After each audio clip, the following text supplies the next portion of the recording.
85% of commercial fleet vehicles sold in 2025 were EVs. Mike Norton didn't wait. He's already done it, and he's going to tell us exactly what it looks like from the inside.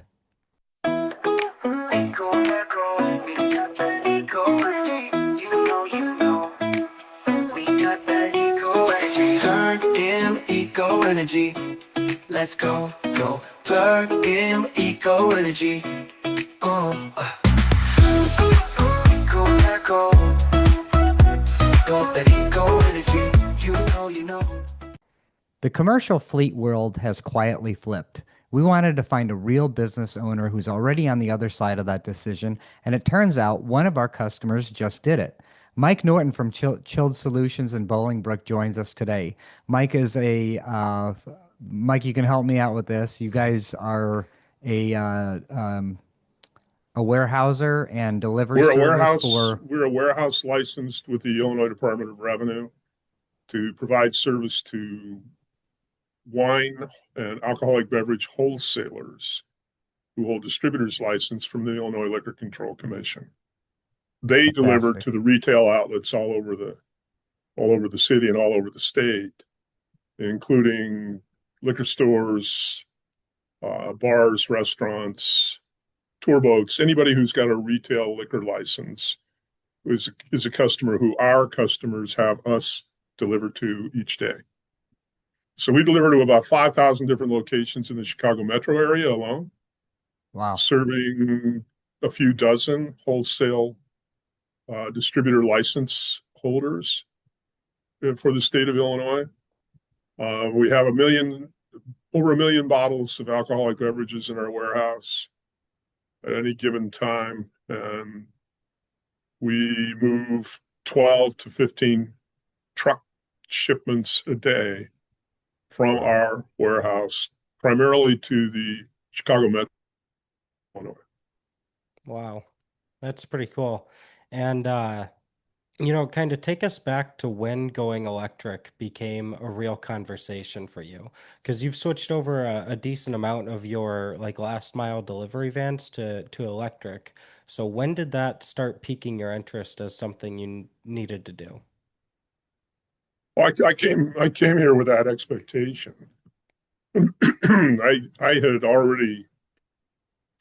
I'd already experimented with alternative energy sources. I early on in the last decade, I ran a fleet of hydrogen-powered semi-tractor trailers in British Columbia through the mountains, delivering explosives to the mines in British Columbia. Wow. That was a project that was sponsored by the British Columbian government, and they gave us the vehicles to operate. They just wanted to know if they could actually function. And the Canadian-owned truckers didn't want to use them. They wanted to stick to the traditional diesel-powered opportunities. So I actually had all of the trucks, all of the test trucks, but nobody else wanted them. I've always been the guy that wanted to know what the next phase of distribution was going to look like. And I made a decision quite a while ago that we needed to go to electric or electric over gas hybrid operations for a lot of different reasons. Some of it is maintenance, some of it is cost, some of it is the carbon footprint, some of it is keeping the neighborhoods that you deliver to free of noise and exhaust, being a good neighbor to the people that you work with. Yeah. But a big part of it, a really big part of it is just ridiculously safer than driving most gasoline or diesel powered vehicles. It's hard to add all of the technology to a carbon powered vehicle that is available and can be embedded into an electric vehicle. They're ridiculously safe. You've got to try hard to wreck one of those things. And in a urban environment, lots of traffic, lots of fender benders, it's really good to know that the vehicle that we're driving is doing the very best it can at all times to make sure that we're not part of the next accident that clogs up the highway, right? Oh So yeah, that absolutely. that is the part that was the added benefit that made it so easy for us to make decisions as we went forward. It's cheaper, That's it lasts longer, it doesn't break down. There are very few things that you have to fix. The energy cost is lower, and it doesn't wreck. Somebody's got to run into your vehicle because your vehicle isn't going to let your driver drive it into somebody else. I mean, That's an you aspect, can Mike, be I've dumb never enough to even do thought it. about. Yeah, that Yeah. I've never even thought about that. But yeah. that's very true. So from an insurance perspective, people talk about it. They'll tell you that insuring their Tesla was so expensive, and it is. It is expensive. It's not because the Tesla gets in wrecks. It's because the parts associated with repairing a Tesla are extremely expensive and hard to get. So, too often you have to just total the Tesla. But Right. from an operational standard, from trying to protect against accidents, safety, insurance claims, by far the best thing you can do is load up an electric vehicle with all the safety technology you can put into it and let it protect you because those vehicles are getting really good at protecting you.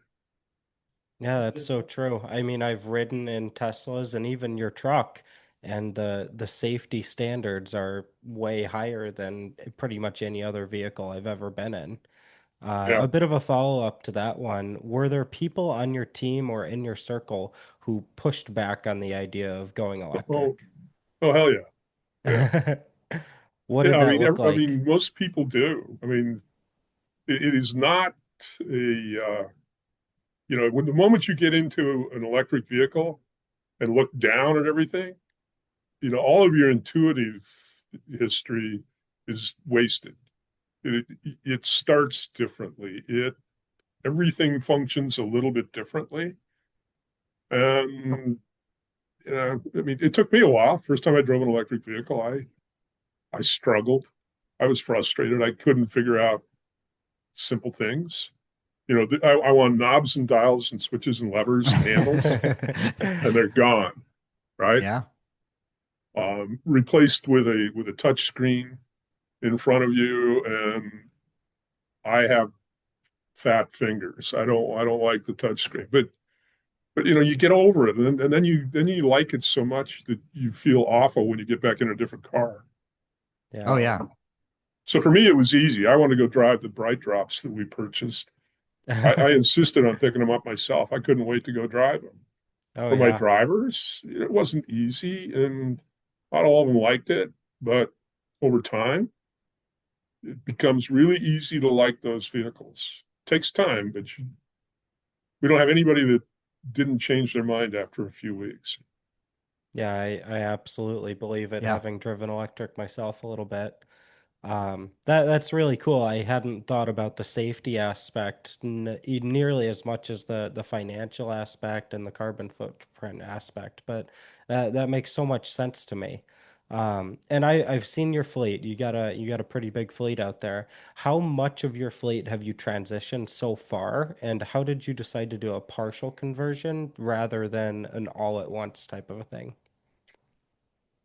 Our move to this Chevrolet Bright Drop was, there was a lot of motives behind that move. But at the time we jumped in and grabbed it, it was because Chevrolet was terminating the manufacture of the Bright Drop and selling the last of their inventory with a Right. deep discount. If you're a Costco member, you got an extra $3,000 off the cost of the vehicle if you bought one from them. So we jumped in because they were available. They were available immediately, and there were significant incentives through the state of Illinois, ComEd, that made it easy for us to make the transition. And they were on the lot. Go sign and pick one up and put it to work. You could have it to work the next day. But we were still using the remote chargers to do that when we first started. We Yeah. bought four. We're good. We have two more that are coming. And then our next vehicles will be large capacity vehicles. The Bright Drop is it's capable of handling a couple of pallets. It's capable of handling 3,500 to 4,000 pounds, but it's not capable of handling anything beyond that. It's a cargo van. It's not a truck. The trucks that we are looking at right now are manufactured by Harbinger, California corporation. I'm not sure how old it is, but it's supported financially through some heavy investments by Federal Express. FedEx, if you look at their trucks, they look like FedEx vehicles or Right. UPS vehicles. Those step side vans that they use. They're 26,000 GVW vehicles.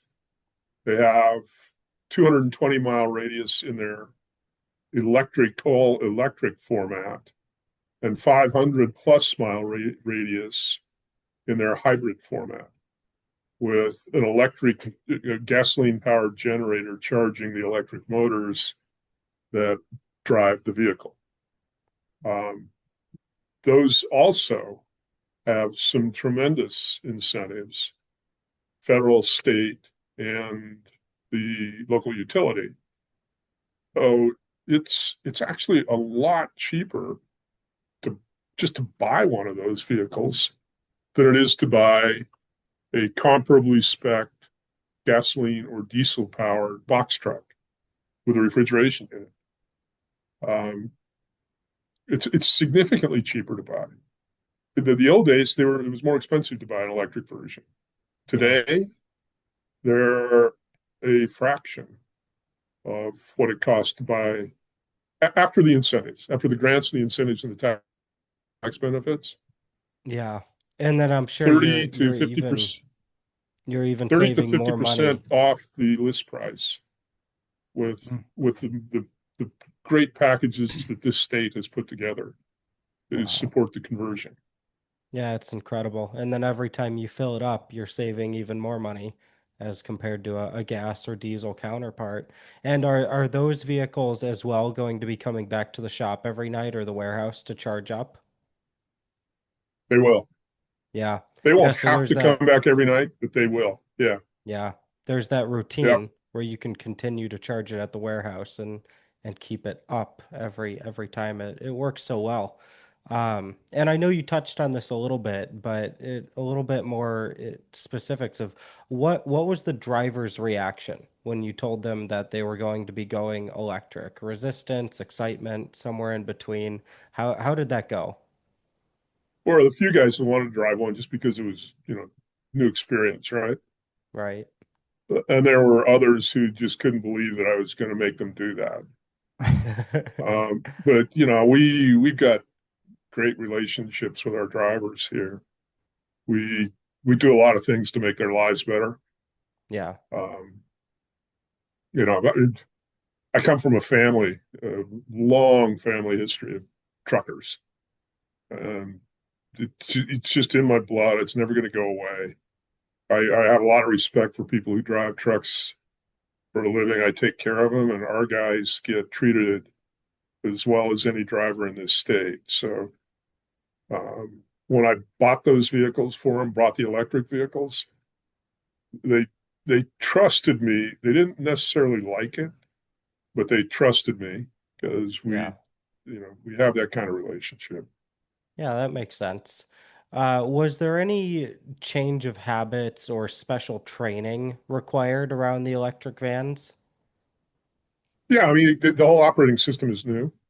Okay. The vehicle can do things that other vehicles can't do. Just learning the range of opportunities that are available. I want to change the level of acceleration. I want to change the braking patterns. The regenerative braking patterns. You've got a whole different array of opportunities to fine tune the performance of the vehicle. Um, I like to slow them down, maintain a larger trailing gap Hmm. behind the vehicles that are in front of us. I know it annoys some guys. They want to move up a little closer. They get tired of being cut off. But that backing off just a little bit has great effect both on power consumption as well as on safety. Right. It's the right thing to do. So we like to fine tune them to the highest safety performance standard. And then if we've got a driver who we've been with for a while who wants to change it a little bit, we'll modify that platform somewhat. But those opportunities don't necessarily exist in a gasoline or diesel powered vehicle. Right. There are Yeah, some options like that, but not enough. yeah, I can see it opening up that path a little bit. Were there any drivers in particular who you can think of who were skeptical at first, but are now fully on board? Yeah, once you drive it for a while, you love it. You don't want to go Yeah, back. yeah, and I that never that's have to stop at a something. gas station again. Yeah, that's You know, something I hear ring true through pretty much everybody who has ever gotten in an EV. At first, oh, that's weird when I let off the gas. It feels like I'm braking. And then they drive it for a couple days or a couple of weeks and they're like, oh my God, I can't imagine having to move my foot to the brake every single time. And it's just that learning curve that eventually people grow into and they end up loving. Um, so a little bit on the operational reality side. Walk us through what a typical day looks like now for one of your EV vans, start to finish. I know you guys work long hours. we load our equipment starting at 5:30 in the morning. Hmm. If you're driving one of our gas or diesel powered trucks, you start your truck, you back it up to the dock, open the doors up, and you start carrying your product into your truck. It's all been staged at a door outside, but you got to carry it in, stack it up inside, and prepare for your daily run. If you're if you're driving that gas or diesel vehicle, you're going to spend anywhere from a half hour to an hour, sometimes an hour and a half in that process. If you're driving one of our electric vehicles, we can stack all the cases that we deliver in the van at night. It's just as easy to stack them in the van as it is to put them on the ground outside the van. Right. But we can preload the van, close the doors up, leave it inside our refrigerated warehouse because it's perfect temperature for storing the wine that we deliver. And when you show up, all you have to do is read your manifest, sign in, pull the plug from the charger, and back out and go. You're on the road to starting your deliveries while the other guys are still hucking boxes from the dock into the truck. Uh, the vehicle is perfectly heated. It's exactly the right temperature already. So keeping it at that temperature, the cargo area at that temperature, is an easy thing for us to do. Um, you're out making deliveries, 6:30, 7 o'clock, if there are people that can accept at that time, or you're going longer distances, you're getting all the highway time done before you make your first delivery around 8 o'clock. But you're always an hour ahead of what you would have been for your Hmm. day. When you finish your shift, you don't have to go stop at a gas station and fill the vehicle up. You drive it back to the warehouse, check in, pull it up to the outlets that you guys put in the fabulous location too. It worked out well, Yeah. and plug it in. Yeah. You know, And you're saving time on both ends. But some people say, "Oh my God, I hate an electric vehicle. It takes forever to charge them when I can find an EV Go station or a Tesla supercharger station, right. and I have to stand around. It takes 30, 40, 50 minutes to get that done." Yeah, well, you start if you have to, which is rare. You started an hour ahead of everybody else already. So until you waste the first hour charging the vehicle, you're still ahead. And when Right. you get back, you don't have to stop at the gas station and fill it up. You just pull into the warehouse and plug it, and you're Right. done with your day and you can go home. So the notion that, oh my God, it takes forever, we have to spend our whole lives waiting at a power plant. is nonsense. It has the opposite effect. We get more product delivered, more work done faster than you can with a gas or diesel powered vehicle because rarely do we have to charge. And when we do, we were already an hour ahead of the game when we started our day. You Right. know, it is time effective. It is not the opposite. You know, the urban myth is you spend your whole life sitting around waiting to charge. The reality is you save time with that vehicle. You know, Right. when we show the guys their time cards, look at this. This is what you used to do. This is what you now do. We have compressed your day, guys. Right. And then it sinks in, you know. Their Yeah. families are happier to see them Yeah. home early. They get Yep. paid the same That amount of money, whether they sit sure. around, or not. You know, their families are home. They're home with their families. They go pick up the kids at the end of the day at school if they want to do that. Their day is still left ahead of them. It's a great vehicle for that purpose, for that very purpose. I walk in, Quality unplug, and go. quality of life improves. I've been driving an EV since about July or August of last year, and I have not stopped at a gas station since that time. It's wonderful. And Donnelly, you've got a charger in your house, right? Oh yeah, of course, Yeah, yeah. of course. I mean, yeah, yeah, Yeah. yeah, yeah. I mean, Yeah. that charger is just it's magic. It frees you from Oh all the yeah. shackles of electric Yes. vehicles. What's the range of your vehicle? 500 miles. Oh, wow. Yeah. I've got the GMC Sierra, and Ah, it's the extended battery. I got the extended battery because I wasn't quite sure if I wanted an EV. I really wasn't super excited about an EV, but I figured I should try it because we're putting in hundreds of EV chargers, so I should have an EV. yeah. So I'd have some experience and, be able to talk intelligently to, customers about the difference between the EV and, my diesel truck or my gas truck. And I will never go back. I'm completely sold on the electric. It's the most incredible truck I've ever had. Yeah, I got to make an admission here. When I drove out here from Arizona last year to and do the investigation, buy this company, start the operation, I looked at the two cars in the garage and said, I want the electric one. This is my first cross country. I don't know. So I took the gas powered car and drove it here. I I hate every day of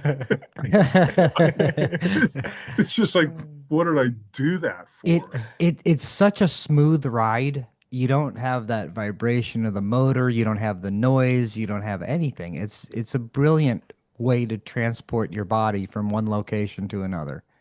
Yeah, and to a great, I mean, you know what I'm talking about. To a very great degree, you can kind of zone out while you're driving. Oh yeah. It's not a good idea.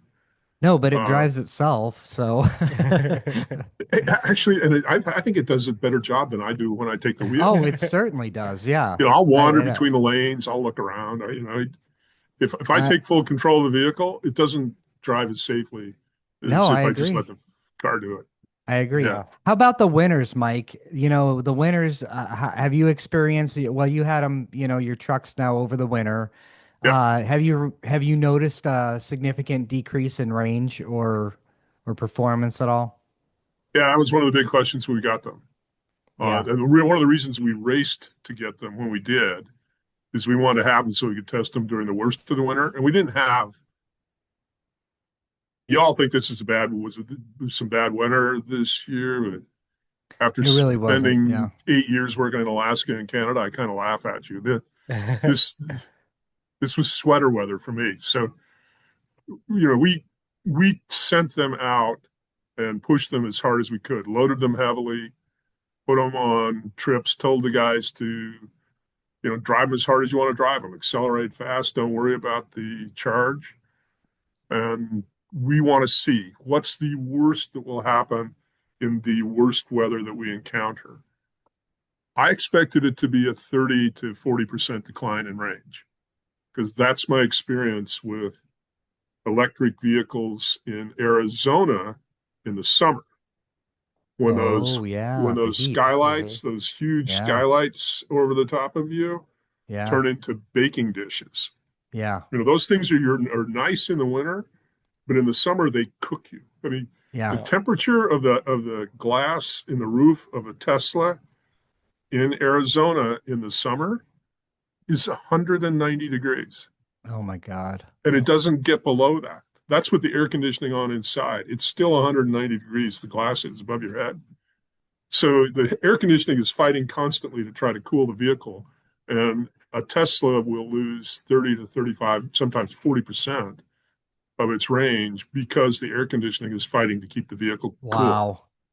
And if you park it out in the sun and leave it there for a while without the air conditioning on, it'll take you over an hour to get the vehicle to cool back down because there's so many hard, dense parts in the vehicle that have heated up to a couple hundred degrees. You quite Yeah. literally can cook barbecued spare ribs in a Tesla by leaving it out in the sun at 10 in the morning and getting them out at 4. And the Wow. reason I Right. know it is my daughters and I did it a couple of times just as a joke. Wow. First time to see if it actually happened, and the second time to prove to other people we weren't lying. It'll cook them. So how did your trucks hold up in the cold with the, fully loaded, running them hard? Yeah, I mean, we had 10 to 15% decline in capacity in range. Wow. It's That not a lot. I expected much worse than that. Yeah. Yeah. So on 0 degree days, we don't care about wind chill. The vehicle doesn't know wind chill. It just knows on 0 degree days, we just didn't have that big a, you got a 277-mile range on a bright drop. Our trips are 120 miles, 150, most of the Chicago metro area after we get done running all over making deliveries. It's pretty rare that we're over 120 miles. So we Okay. didn't even come remotely close to exhausting the battery charge. So when your When we drivers are started running bringing, them into central Illinois, oh, we okay. have runs to Rockford. So we did the Okay. Rockford runs Hmm. just to see what would happen. Go to Rockford, make a few deliveries on the way back, no problem. I mean, just no problem. Wow. We went into the central state area and we had run enough miles by the time we got into the central state area and made a few deliveries that we had to stop and charge before we went back. Okay. So we had to find an EVgo charging station or a Tesla supercharger with a connector and charge before we returned And how long does that typically take on one of those vans? to charge. Yeah. Or The they'll EVgo charge it to 80%. superchargers are 350 kilowatts. So, when you get to one of those, 45 minutes Okay. for a full charge, 50. So they Um, can take their lunch while they're charging the van and yeah, you got hop to take a back break in and anyway. yeah, Yeah. Go get true. some food. Yeah, check your email. Check, do whatever you got to do. It's not that big a deal. No, certainly not. Has there anything that went wrong that or was harder than expected? I mean, honestly speaking, the transition to electric, it sounds like was pretty good for you, but was there anything that sticks out that maybe wasn't a positive? I mean, you've got an electric vehicle. I mean, you know what I'm talking about here. Nothing breaks. Right. No, I mean, once you get accustomed to it, Yeah. once you understand how it operates, and you're fluent in control of the vehicle, doing what you want it to do. Uh, I mean, the only maintenance you do, you put tires on it, windshield wipers, change the fluids. If you don't use the foot brake, you allow the Right. regenerative braking to act. You don't even need brake linings ever. Yes. I've talked to Tesla owners that have a 4-year life on their brake linings, and they still look like new Yeah. because they got good at using the auto braking function. So there's just So not much to maintain. no, they're 1,000 times easier than a gas or a diesel vehicle. But how about your drivers? Now that they've gone to the electric, do they want to go back to the gas? No, I Well, I mean, wouldn't think but it's so. not really fair. I mean, I got a 10-year-old diesel powered truck that Yeah, stinks and yeah, it's dirty and it's banged up, or do you want to drive the brand new bright yeah. truck? That's true. Yeah, Yeah, fair that's not point. fair. Fair That's not a point. fair comparison. We're not So going to buy any more gas. We're not going to buy any more diesel. We're going to go all electric and hybrid. Um, and Mike, I think we'll have the drivers. We know that the guys that are driving for us now are okay with it. In fact, they like it. Yeah. And as time goes by, we'll have the best drivers because it's the word will finally get out that it's the easiest job, not the hardest job. It'll be the easiest driving job you ever have yeah, and the most comfortable and safest. And not everybody and appreciates safety, but drivers' families appreciate safety. Yeah. absolutely. And that's one of the things we stress very hard Yep. with our driving is, I want every one of my guys to be at home with their family every single night. I never want them to miss a day with their family because of, a lack of safety oversight on my part. That there's no amount of money worth that. Yep. But speaking of money, that's the next best part, or maybe the best part about having an EV. How about the financial impact? How has it impacted you financially with regard to the cost of fuel and other things? Well, fuel's at $5 right now, and power costs didn't change. So, that comparison right now is like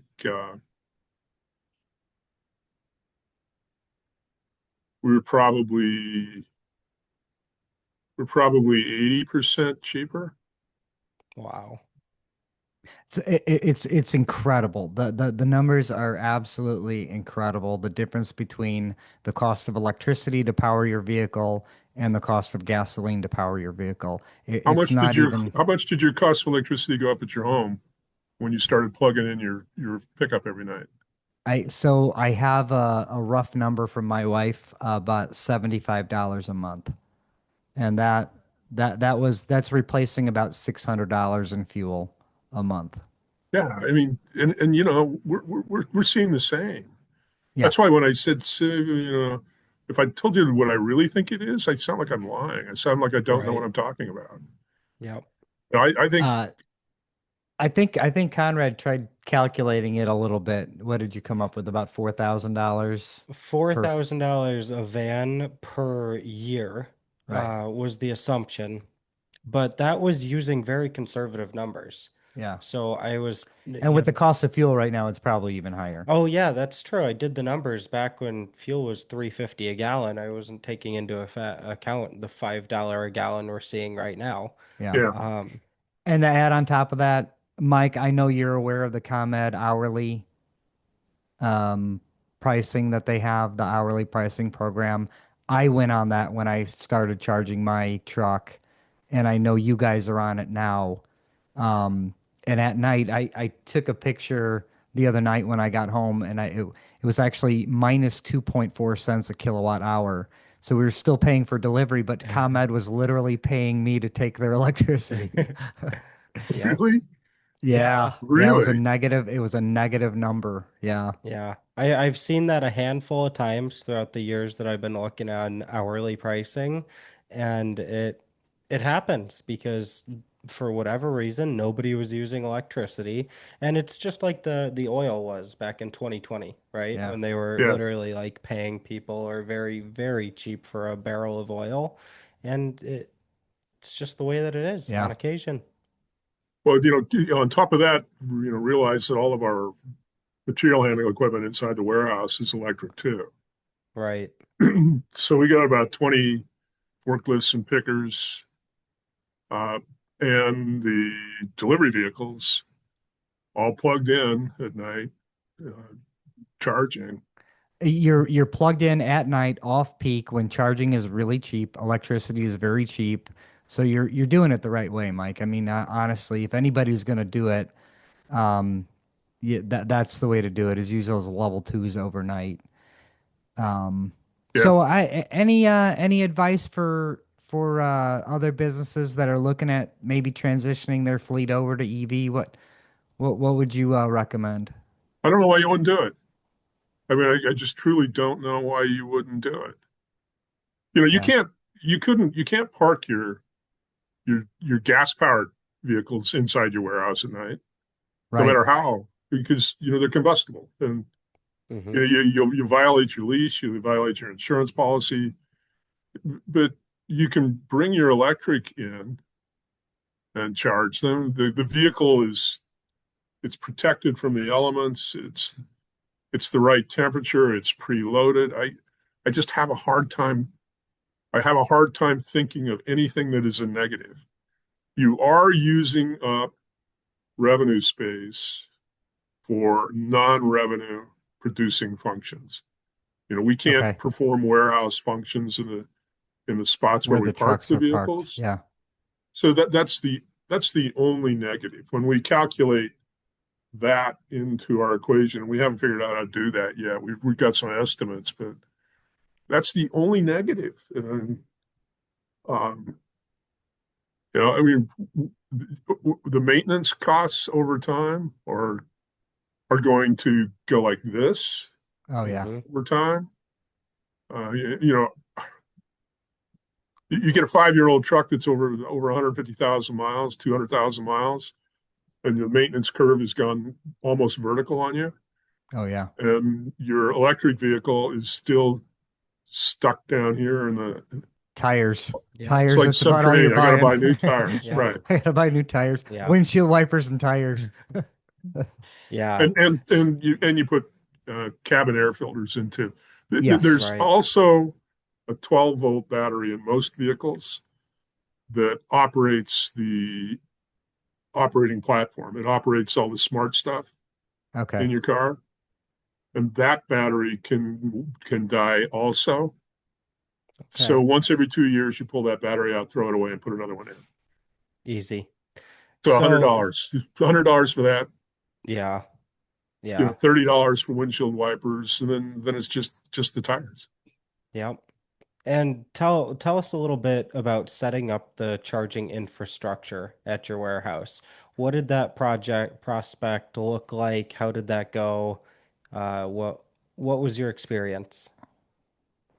We told you to put it in. You did a great job.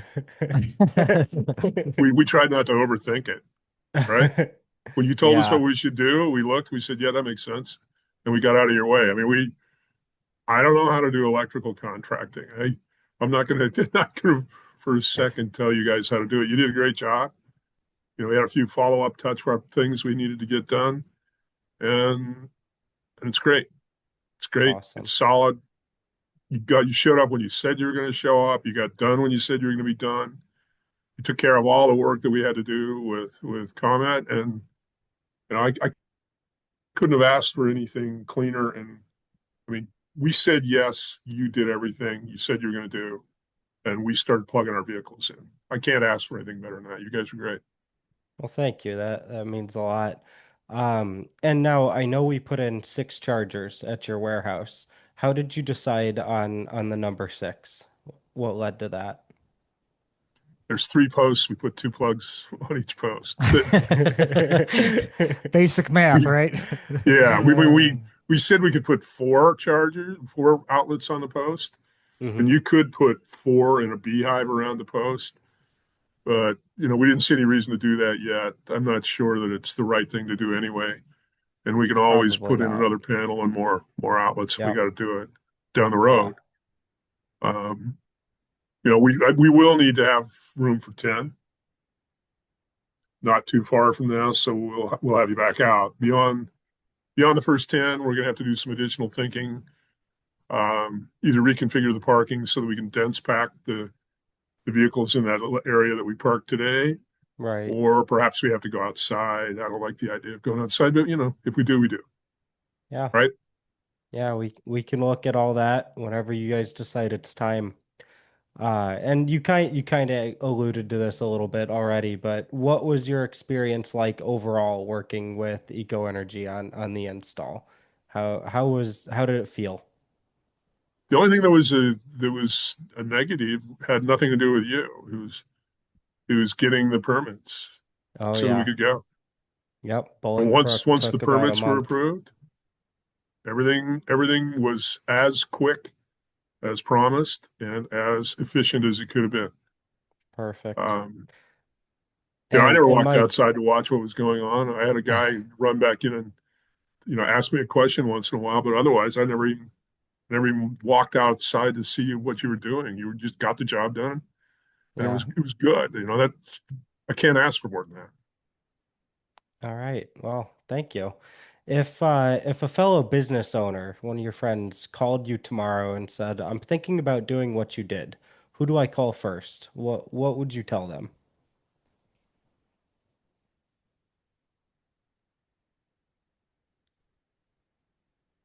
I think the first thing to consider and to verify are the the tax and grant and discount efficiencies that are available so that you can make an educated decision about how it's going to impact your own business.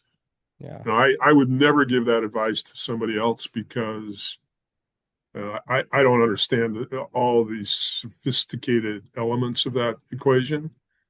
So I couldn't tell them your experience will be like mine. Right. Um, we've all got a little bit different profile, right? But once they get through and they have a thorough understanding of those issues and they make the financial decision that the capital expenditure makes sense, that the operating budget makes sense, the safety, the insurance factors all make sense. Once you've verified those things, pull the trigger. The operational side is going to be solid. There's full infrastructure, everything that you need to operate a local delivery fleet in the, within a 100-mile radius of Chicago is in place. Don't Yeah. rethink it. It's good.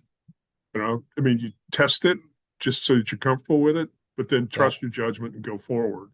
Yeah. You're gonna get it done.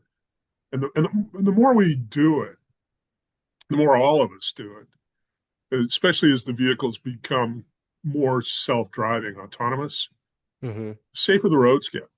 Yeah. Once you've got Yeah, all absolutely. autonomous vehicles on the roads, it'll be rare that you can have a wreck. Yeah. They won't allow each other to bump into each other Yep. once we get to that critical mass. Mm-hmm. Um, Yeah, and the good for the infrastructure you environment. talked It's good about for it. safety. It's good for operating efficiency. It's the right Yeah. thing to do in the long term. Yeah, yeah, absolutely. And is there anything you wish you'd asked or known before you made the switch to electric in your fleet? It's a good question. Um,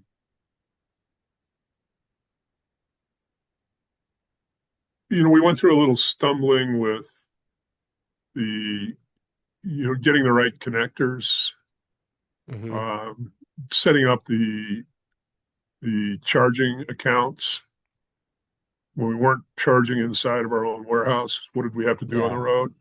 We right. should have planned that better. We should have had a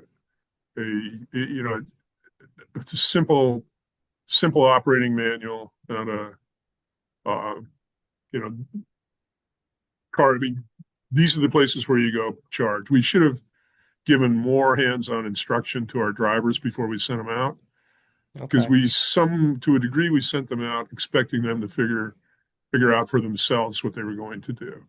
Right. Yeah, that makes sense. And from what I've seen, the rollout has been very smooth. What's the plan for the rest of the fleet? Do you expect to go fully electric, and do you have any timelines yet that you're considering for that? Well, we will have 10 electric vehicles by summer. Okay.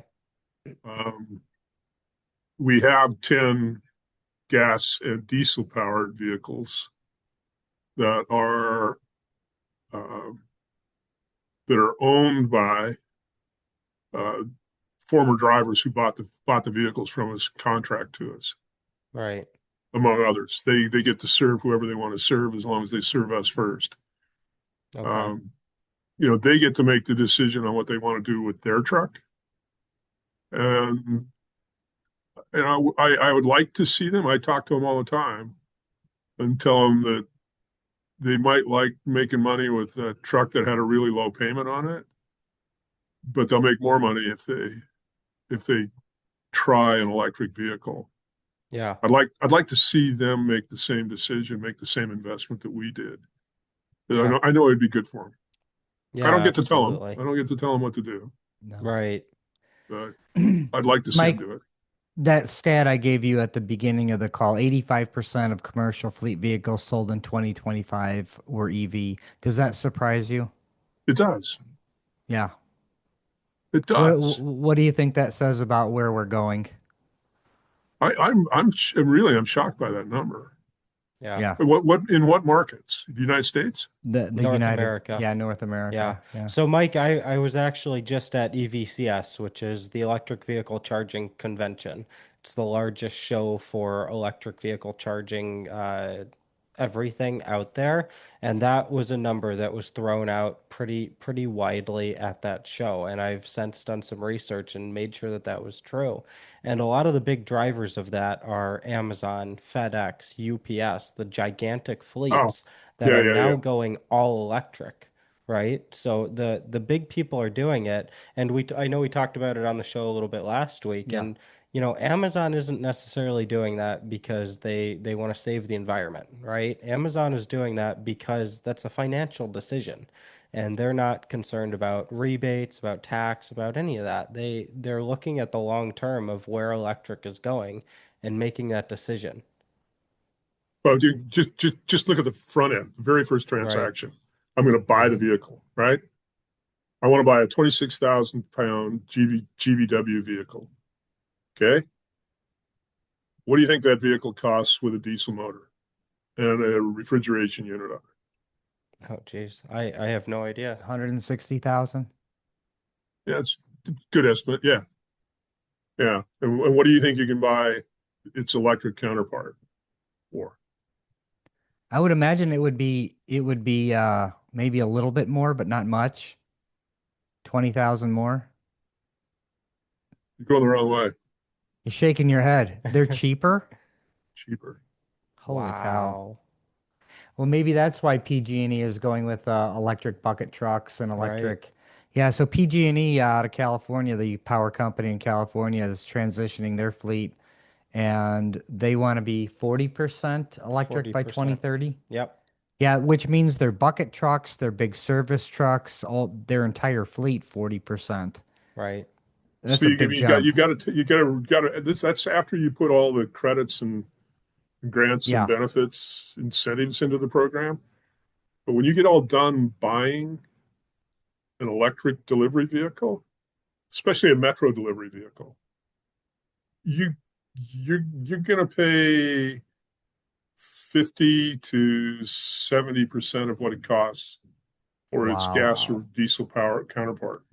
That's a significant savings. Yeah. And the electric one will last 10 years with hardly Oh any yeah. maintenance. Yeah. Right.